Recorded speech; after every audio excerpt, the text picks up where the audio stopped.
tanpa seseorang mencapai umur tertentu atau berapapun umur seseorang, semakin bertambah umurnya, bukan berarti mereka tidak bisa merubah karakter mereka.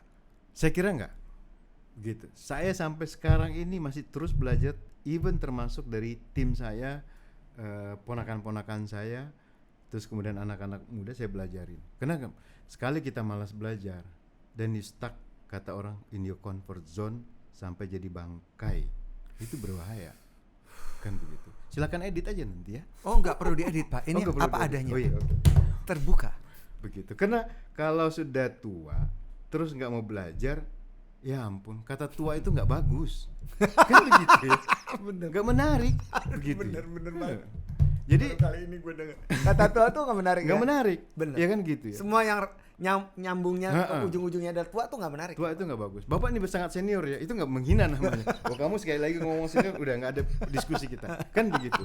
Tapi ketika dia bilang, wah pengalaman bapak bagi dong share gitu. Oke, tapi pasti pengalaman yang muda lebih banyak. Karena dia kebanyakan nih anak muda, udah muda nggak mau belajar, udah paling merasa milenial, udah paling pinter, udah ribet juga tuh. Jadi jangan hanya salahkan yang tua, yang muda juga sama. You need to learn, tanpa harus menyalahkan orang yang sudah dewasa, sudah terlalu di dalam komfortnya kelamaan berkarat, terus nyalain. Nggak bisa. Leadership itu tidak hanya memimpin sebuah tim, sebuah perusahaan, enggak. It start from your small family, begitu. You test it. Karena bangsa ini terlalu banyak membutuhkan. Nggak harus jadi presiden, nggak harus jadi menteri kan. Tetapi once you jadi menteri, punya tanggung jawab. The way you speak, the way you talk, the way your gesture harus mewakili itu semua. Bukan misalnya saya nih, ya kan, misalnya pakai MRT bolak-balik, naik Gojek kemana jalan kaki. Bukan, karena ketika dari kantor ke sini kita bisa aja naik mobil kan, jalan kaki. Tapi kita tadi ketemu, misalnya saya lihat ada seorang suami makan sate ayam, ya kan, sendiri kenyang begitu. You know what he is going to talk to his family di rumah? Saya udah kenyang mie katanya. Bisa bagus kan? Tapi dulu saya lapar. Lu masak apa? Kan, tadi kan udah makan dulu. Kayak begitu. Jadi different karakter kita ketemu untuk introspeksi buat kita. Jadi menurut saya tadi pertanyaan Mas Erwin adalah bahwa tua itu bukan berarti kita berhenti gitu. Bahkan saya sekarang my dream is adalah untuk memasukin dunia fotografi. Kan orang bilang, "Hah? Itulah. Anda ngapain cawe-cawe di fotografi?" Begitu. Saya ngelihat ya Pak, kan hasil foto-foto Bapak tuh detail dan menangkap sebuah momen. Dilarang hard selling terus. Enggak. Ini bukan hard selling Pak. Menangkap sebuah momen itu tepat banget Pak. Dan kebanyakan yang saya lihat foto-fotonya adalah gambar bergerak. Makhluk hidup bergerak. Good definition. Good saya melihat itu dan tepat sekali Pak. So saya mikir gini ya, apa sih Pak Basri ini menjadi humanis? Karena beliau juga sangat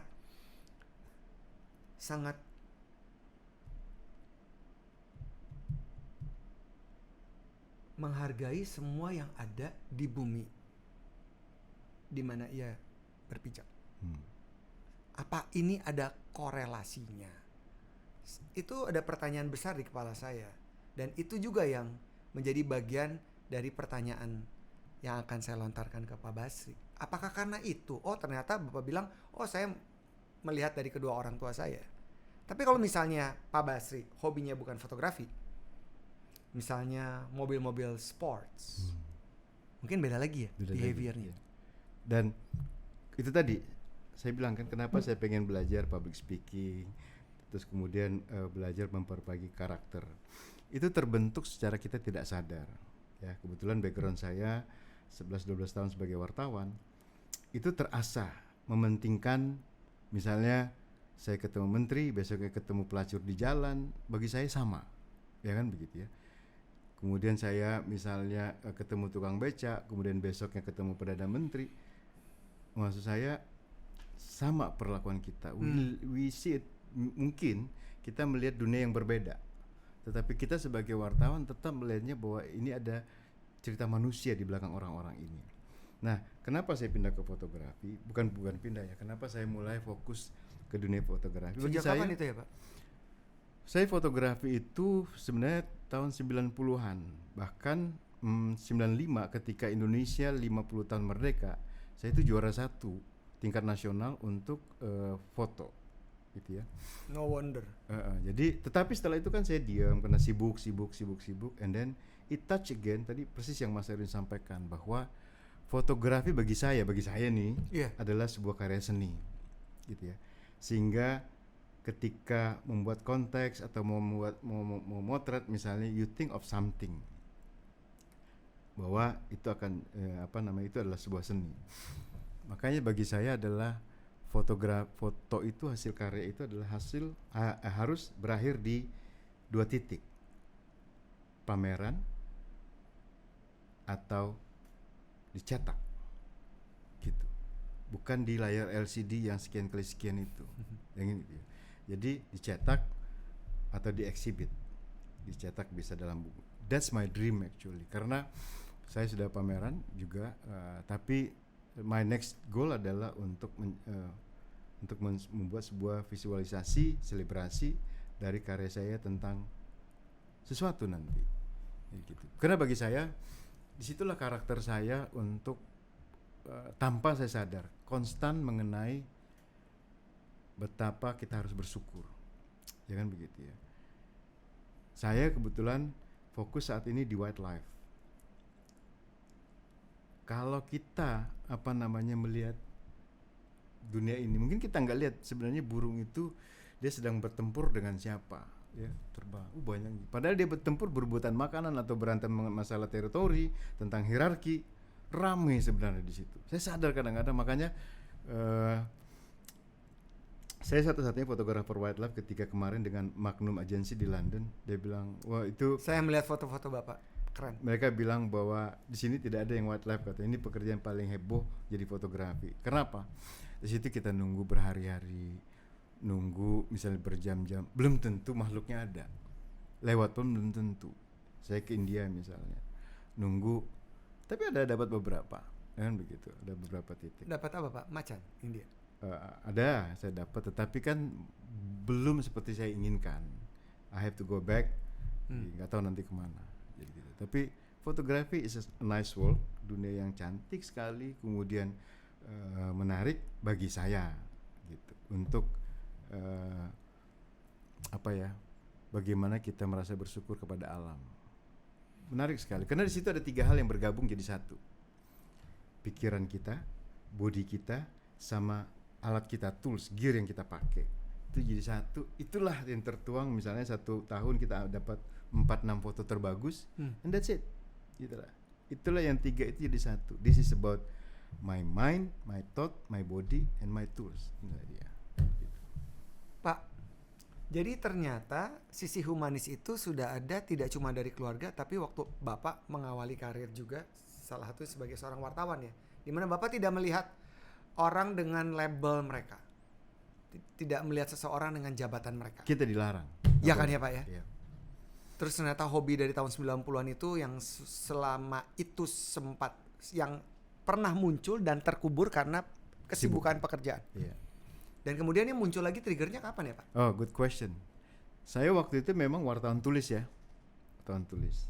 Tapi saya mungkin satu-satunya wartawan tulis yang motret, juga nanya ke mungkin saya muridnya Kartono Riyadi almarhum, wartawan Kompas waktu itu, yang kata Kartono, udah lu pakai F-nya 5,6 aja gitu. Gue masih ingat tuh kalimat waktu dia di live di Kompas di Gramedia nanya.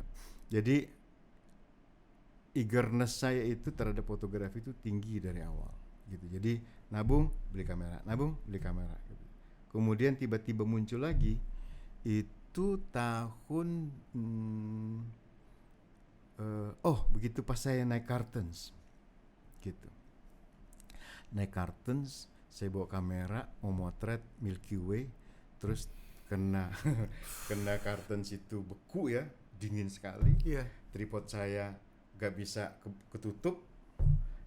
Terus kemudian saya pinjam pisau teman, kebuka, tangan saya ini terbelah nih gini. Dan padahal besok harus istilahnya kita attack, naik ke summit gitu ya.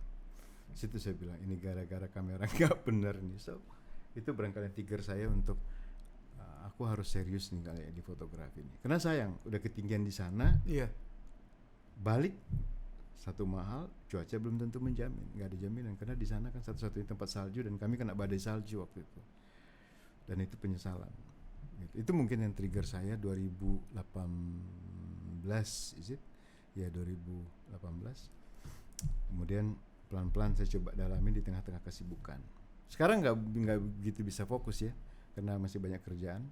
Tapi every single weekend ruh saya ada di fotografi.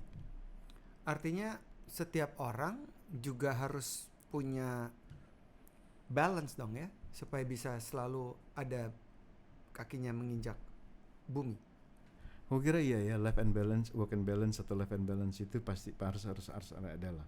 Ya karena kan, kalau maaf Pak, saya potong. Kayak Bapak dengan jabatan yang tinggi, sibuk sekali, sana kemari, speech kanan kiri, negosiasi kanan kiri.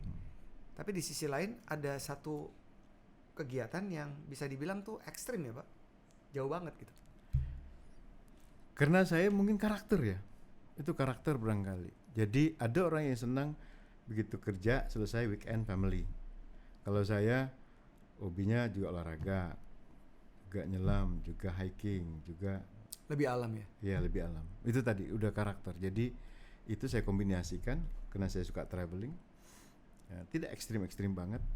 Maka saya bilang, saya dulu jadi wartawan 12 tahun itu hampir foto tentang saya traveling nggak ada.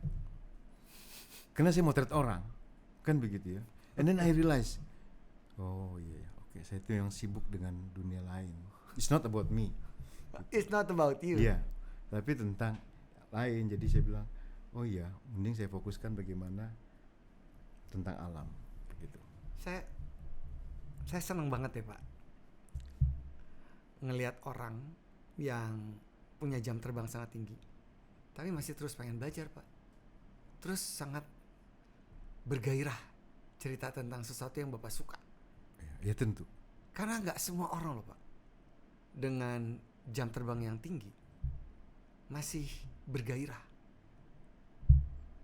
Gimana maintainnya Pak? Itu tadi, harus punya hobi. Harus punya hobi dan konsisten.